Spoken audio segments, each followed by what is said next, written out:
Hello students, in this video we are going to study our next chapter, chapter 3. The chapter name is Synthetic Fibers and Plastics, class 8, subject Science, NCERT. In this chapter we are going to learn about what is synthetic fiber, then different types of synthetic fibers, their characteristics, and about plastics. So first let me recall what is fiber. So that you have already studied in the previous classes. Long, thin, or you can say fine, continuous threads are obtained from plants and animals, and that is known as fiber. And this type of fibers together make yarn, and by weaving these yarns together we can make fabric. And we are using this fabric to make different kinds of dresses. In class 6 and 7 you have seen that there are major two types of fibers, that is natural fibers and artificial fibers. We had learned about natural fibers that we are getting from animals and plants. The example of the fibers that we are getting from animals are silk and wool. The example of natural fibers that we are getting from plants are cotton and jute. So now, and we had already seen that synthetic fibers we are getting that fibers from the chemical substance.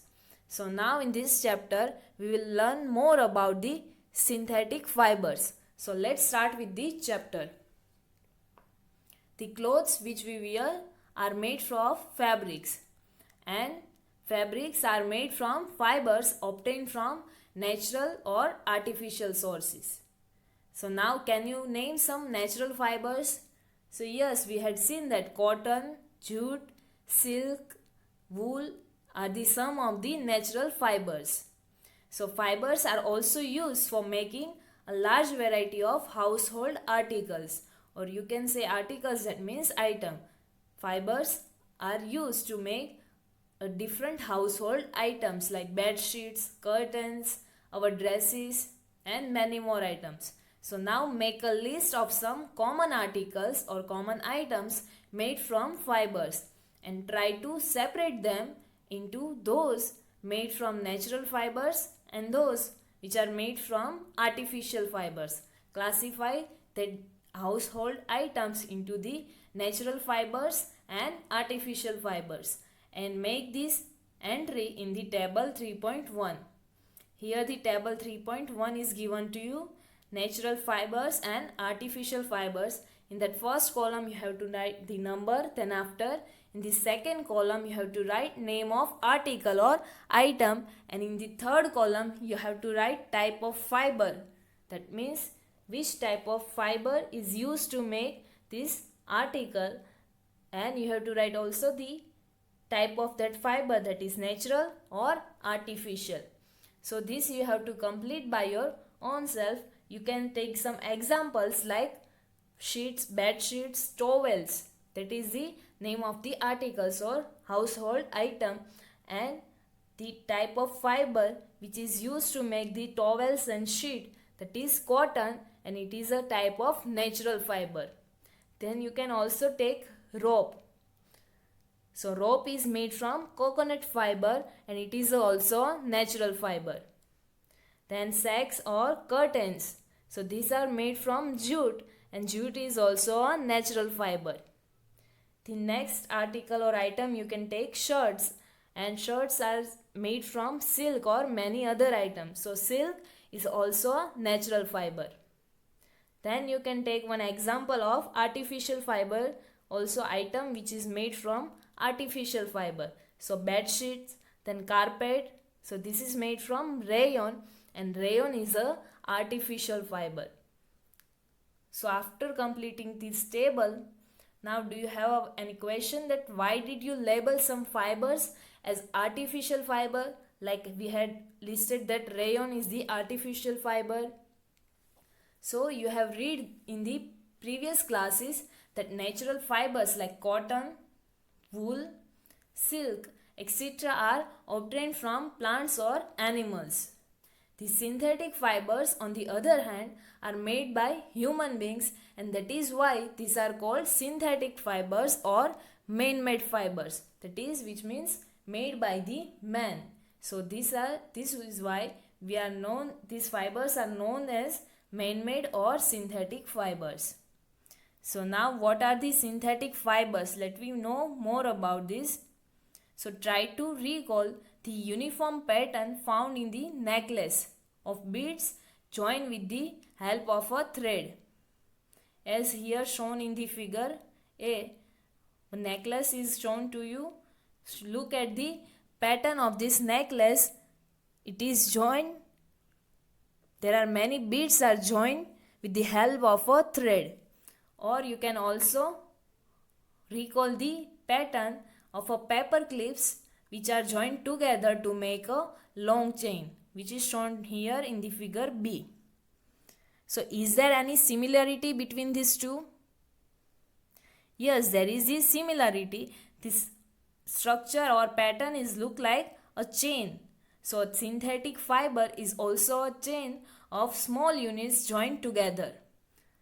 Small units are joined together to form a chain. So the structure of the synthetic fiber is same as like this necklace or the chain of the paper clip. So each small unit is actually chemical substance in synthetic fiber, and many such small units combine and join together to form a large single unit, and that large single unit is known as the polymer. The word polymer comes from the two Greek words, that is poly and mer. The two different words.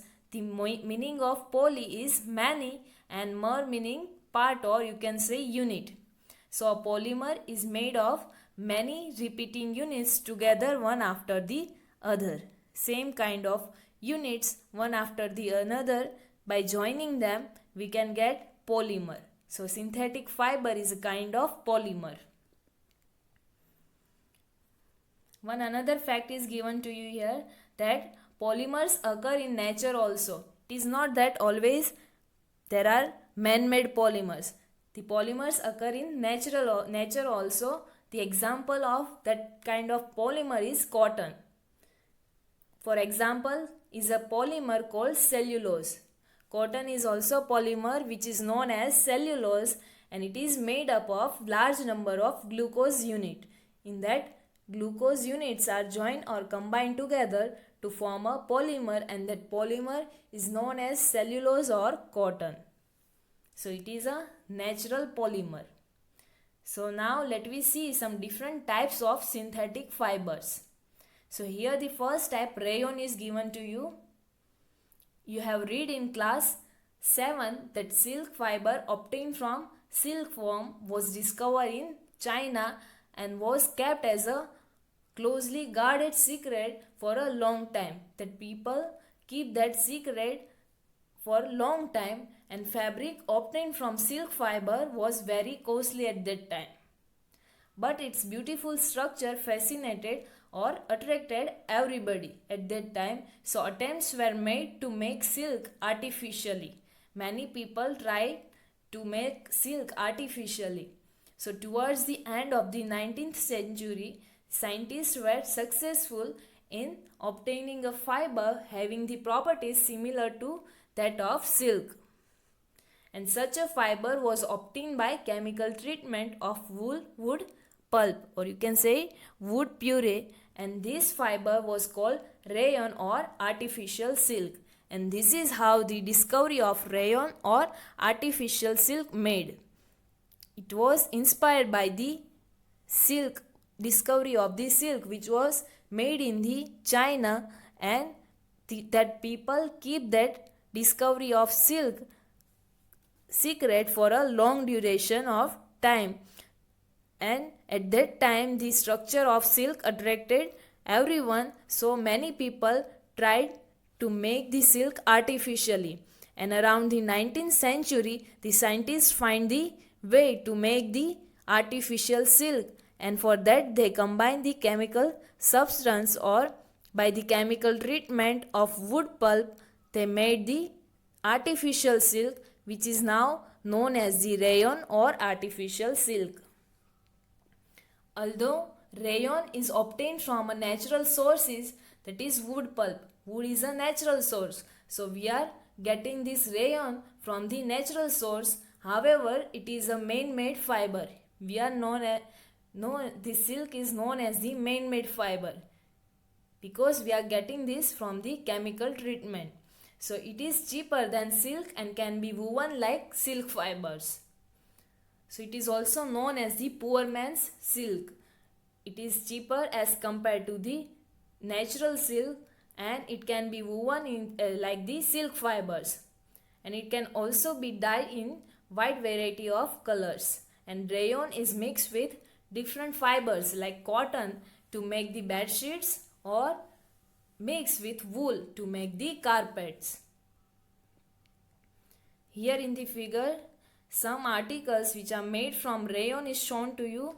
Carpets, bed sheet or sari or dupattas is shown to you, which is made by mixing up the two types of different fibers. As we had seen that rayon is mixed with cotton to make bed sheets and it is mixed with the wool to make the carpets. So this is the rayon, how the discovery of the rayon was made and the different household articles which are made from the rayon.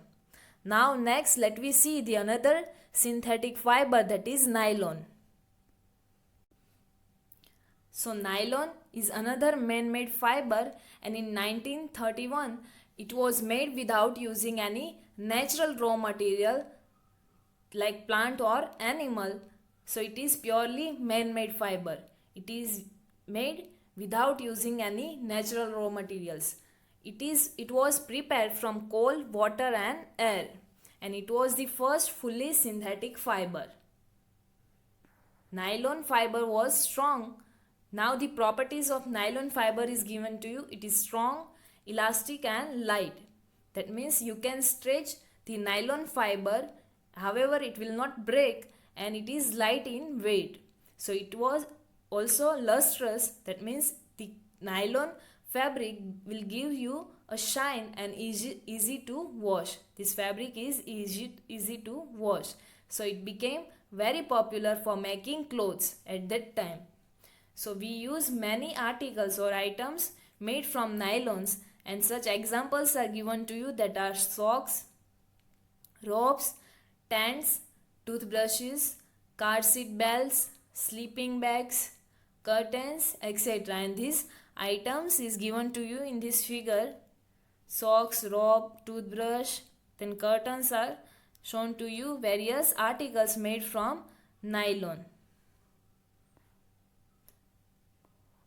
Now Bujoho has questioned that is nylon fiber really so strong that we can make nylon parachutes and ropes for rock climbing? So now let me find that how strong the nylon fiber is. So nylon is also used for making parachutes and rope for rock climbing. Here in the picture, use of nylon fibers is shown to you. It is used to make the parachutes and ropes for the rock climbing. It is that much strong. So nylon thread is actually stronger than a steel wire. It is stronger than the steel wire. Now here one activity is given to you. So let us find out the different strength of the different kind of fibers. To find the strength of the different fibers, one activity is given to you. For this, take an iron stand with a clamp. So here this one is the clamp.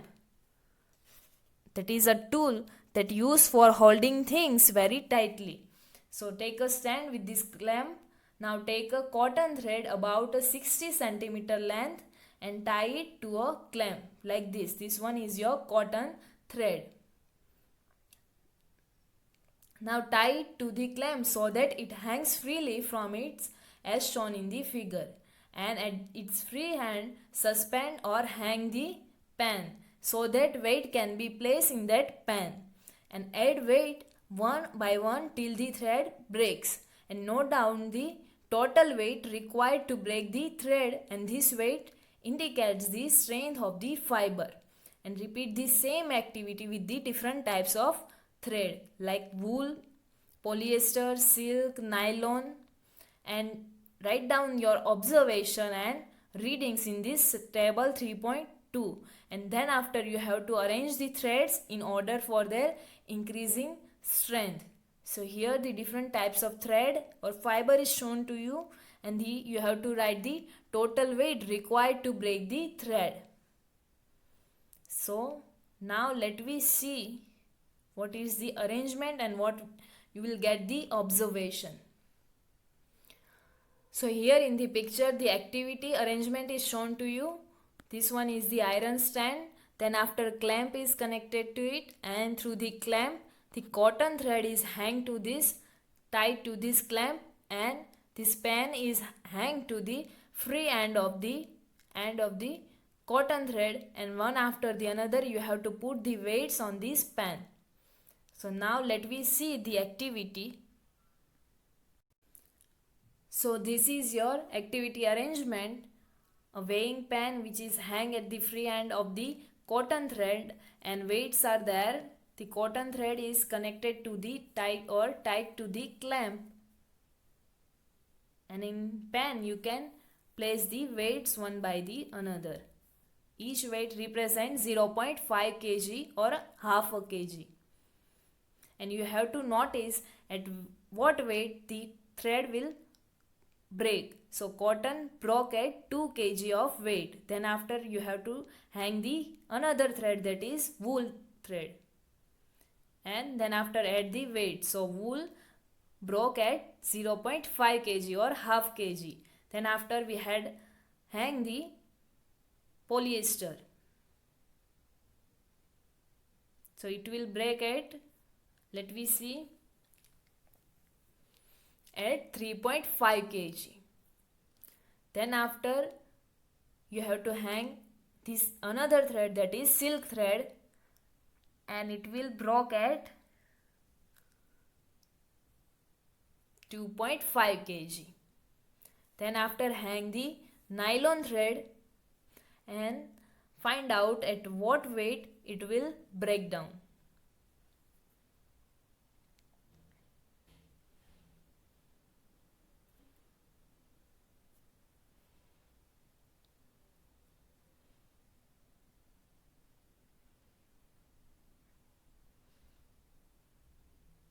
So it will break at 6.5 kg. So these are your readings. For different length of the thread you will get the different readings. So from the activity we had seen that different types of thread have the different strength, and your observation table will look like this, that cotton has the